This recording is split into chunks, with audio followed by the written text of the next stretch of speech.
এক কৃষকের শখ বিভিন্ন জাতের ঘোড়া সংগ্রহ করা। তার সংগ্রহ সম্পন্ন করতে এখন শুধু এক ধরনের ঘোড়ার প্রয়োজন, যেটা তার প্রতিবেশীর কাছেই রয়েছে। কিন্তু প্রতিবেশী সেটা বিক্রি করতে ইচ্ছুক নয়। তারপরও সে প্রতিদিন তাকে বিরক্ত করেই যাচ্ছে ঘোড়াটি বিক্রি করার জন্য।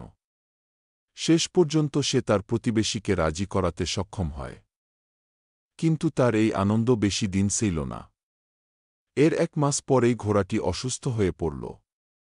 পশু ডাক্তার এসে ঘোড়াটিকে দেখে বলল, এটি একটি মারাত্মক ক্ষতিকর ভাইরাসে আক্রান্ত। সে কিছু ওষুধ লিখে দিয়ে বলল, এগুলো 3 দিন ধরে খাওয়াতে হবে। এর মধ্যে সুস্থ না হলে 3 দিন পরে ঘোড়াটিকে মেরে ফেলতে হবে। ডাক্তার আর কৃষকের কথাগুলো এর মধ্যে একটি ছাগল আবার মনোযোগ দিয়ে শুনছিল।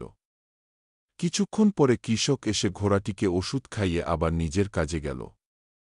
তখন ছাগলটি এসে ঘোড়াটিকে বলল, শক্ত হও বন্ধু, তোমাকে সুস্থ হতেই হবে, না হলে ওরা তোমাকে মেরে ফেলবে। দ্বিতীয় দিনও কৃষক ঘোড়াটিকে ওষুধ খাইয়ে যাওয়ার পর ছাগলটি ঘোড়াটিকে বলল, উঠো বন্ধু, তোমাকে কষ্ট করে হলেও হাঁটতে হবে, আসো আমি তোমাকে সাহায্য করছি। তৃতীয় দিন কৃষকের সঙ্গে আবার সেই পশু ডাক্তার এলো। ওষুধ খাওয়ানোর পরে ডাক্তার বলতে লাগল, না, আর কিছু করার নেই, কালকে ঘোড়াটিকে মেরে ফেলতে হবে, না হলে তোমার অন্য ঘোড়াগুলোও সংক্রমিত হতে পারে, কোনো সুযোগ নেওয়া ঠিক হবে না। কৃষকও নিরুপায় হয়ে তাতে সায় দিল। এবার তারা চলে যাওয়ার পর ছাগলটি এসে ঘোড়াটিকে বলল, আজকেই শেষ সুযোগ বন্ধু, উঠে দাঁড়াও, তোমাকে পারতেই হবে, দাঁড়াতে হবে, এই তো হচ্ছে, তুমি পেরেছ, আর একটু, চমৎকার, তুমি পারবেই। অবশেষে ঘোড়াটি দাঁড়াতে শুরু করল।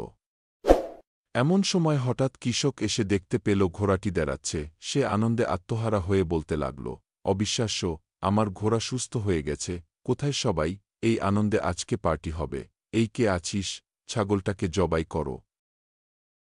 এই গল্প থেকে আমরা কি শিখলাম? কিছু মানুষ কখনই জানতে পারে না প্রকৃত সাফল্যের পেছনে আসলে কারা থাকে, কারা পুরস্কৃত হয়, আর কারা অন্যের মঙ্গলে নিজেদের উৎসর্গ করে দেয়।